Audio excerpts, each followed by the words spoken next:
Assalamualaikum warahmatullahi wabarakatuh. Pada kesempatan yang berbahagia ini, saya Wadi Ramadhani, dosen di IAIN Langsa, akan membahas sedikit terkait mengenai bagaimana pola asuh anak yang disebutkan oleh Al-Quran. Pada dasarnya, Al-Quran memberikan panduan komprehensif panduan yang begitu lengkap mengenai berbagai aspek kehidupan.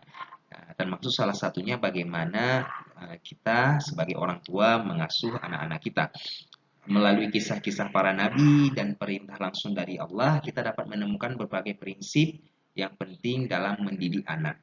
Tentu hal ini menjadi hal yang begitu urgen, terutama lagi di zaman hari ini, di mana banyak sekali berbagai kasus-kasus anak kenakalan-kenakalan remaja, bahkan kasus-kasus anak di bawah umur yang hari ini sangat memprihatinkan.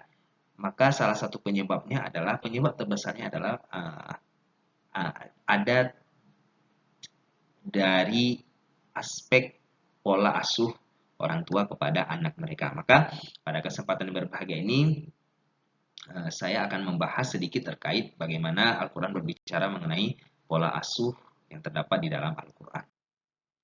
Maka ada prinsip-prinsip pola asuh yang terdapat di dalam Al-Quran. Maka yang pertama adalah adanya prinsip ketaatan kepada Allah. Maka kita sebagai orang tua harusnya mengajarkan kepada anak kita untuk selalu taat kepada Allah dan mengikuti perintahnya.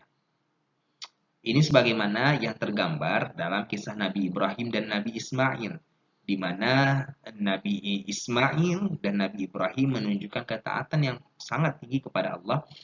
Nabi Ibrahim bersedia untuk mengorbankan putranya, putra yang begitu dinanti-nantikannya, untuk anak yang begitu dinanti-nantikannya ketika dia menjadi remaja. Maka kemudian Allah memerintahkan Nabi Ibrahim untuk membunuhnya atau menyembelihnya.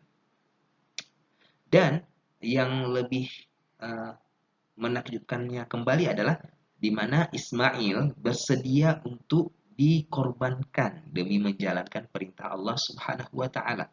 Ia bersedia, bahkan ia mengatakan di dalam ayat tersebut, uh, bagaimana beliau mengatakan if alma tu'mar. Beliau mengatakan bahwa kerjakanlah apa yang diperintahkan oleh Allah Subhanahu wa taala. Ini menunjukkan bahwa ketaatan yang begitu tinggi yang ada di dalam uh, orang tua dan anak. Sehingga apapun yang diperintahkan oleh Allah, mereka sanggup untuk melakukannya. Maka yang pertama adalah prinsipnya adalah tanamkan ketaatan kepada Allah Subhanahu wa taala. Kemudian yang kedua adalah pendidikan agama dan moral. Ini juga menjadi penting kita di mana kita diperintahkan oleh Allah untuk mengajarkan anak-anak kita terkait mengenai nilai-nilai agama dan moral itu sejak dini. Artinya bahwa jangan menunggu dari sekolah atau dari pendidikan. Kenapa? Karena yang bertanggung jawab pada dasarnya, yang bertanggung jawab terkait mengenai si anak itu adalah orang tua. Kenapa hari ini kemudian kita sekolahkan mereka? Karena boleh jadi orang tua memiliki kesibukan dalam hal mencari nafkah dan sebagainya. Akhirnya mereka titipkan kepada sekolah untuk memberikan pendidikan kepada anak. Tetapi uh, uh, walaupun kita titipkan, tetap tanggung jawab orang tua itu merupakan tanggung jawab yang penuh kepada si anak. Maka dari itu kita diperintahkan untuk mengajarkan anak terkait mengenai nilai-nilai agama dan moral. Ya, sebagaimana yang disebutkan di dalam Al-Quran, misalnya di dalam Quran Surah Luqman, di mana Luqmanul Hakim mengajarkan kepada anaknya terkait mengenai tauhid dan akhlak mulia. Terkait mengenai janganlah tusyrik billah, terkait mengenai jangan menduakan Allah dan sebagainya. Kemudian prinsip yang ketiga adalah di mana kita diperintahkan untuk berdoa dan berharap adanya doa dan pengharapan. Orang tua didorong untuk senantiasa mendoakan kebaikan dan kesuksesan anak-anak mereka. Sebagaimana misalnya doa Nabi Zakaria memohon keturunan yang baik. Nabi Ibrahim juga memohon keturunan yang baik. Kemudian Rasulullah wastaghfir lahum.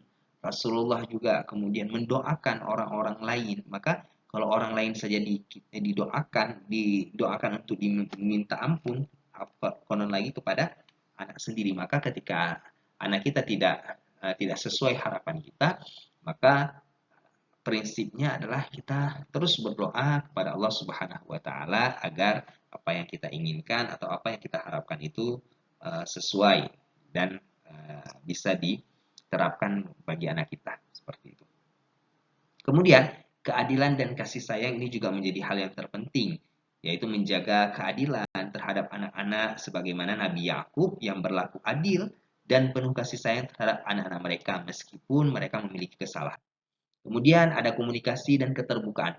Pentingnya dialog yang terbuka dan komunikasi yang baik antara orang tua dan anak itu menjadi hal yang sangat urgen, di mana uh, komunikasi itu menjadi hal yang penting. Ada dialog antara Nabi Ibrahim dan Ismail sebelum pelaksanaan perintah Allah. Jadi Nabi Ibrahim tahu ini bahwa perintah Allah dan harus dikerjakan, tetapi Nabi Ibrahim berdialog dulu dengan anaknya yaitu Ismail agar Ismail juga setuju dengan. Kemudian yang terakhir adalah pembentukan karakter. Prinsipnya ya, adalah pembentukan karakter. Ini juga menjadi hal yang penting bahwa jangan sampai kita sebagai orang tua hari ini hanya berpikir bagaimana anak bisa pintar, bagaimana anak bisa juara, tetapi kita tidak berpikir bagaimana pembentukan karakter karena belajar kalistung misalnya baca tulis dan menghitung itu bisa diajarkan dalam tempo waktu tertentu, tetapi pembentukan karakter itu bertahun-tahun harus dilakukan. Sehingga uh, pembentukan karakter menjadi hal yang penting untuk kita terapkan dalam pola asuh kita sebagai orang tua. Kemudian implementasinya, bagaimana implementasinya? Ya, ya kalau ketaatan kepada Allah maka ajak anak untuk salat berjamaah, membaca Al-Quran, menanamkan cinta kepada Allah dengan cerita Nabi, kemudian adanya pendidikan agama dan moral, kemudian ajarkan anak doa-doa, kemudian perlakukan anak secara adil. Selain itu juga implementasinya bagaimana kemudian kita sediakan waktu untuk berbicara dengan anak, ya. Kemudian kita juga menjadi teladan yang baik dalam bersikap dan bertindak. Karena anak akan meniru perilaku orang tuanya. Jangan sampai kita ingin anak kita baik tetapi kita tidak baik, ya. Baik, itu saja mungkin terkait mengenai pola asuh anak di dalam Al-Qur'an. Mudah-mudahan bermanfaat bagi teman-teman yang mendengarkannya. Saya akhiri dengan assalamualaikum warahmatullahi wabarakatuh.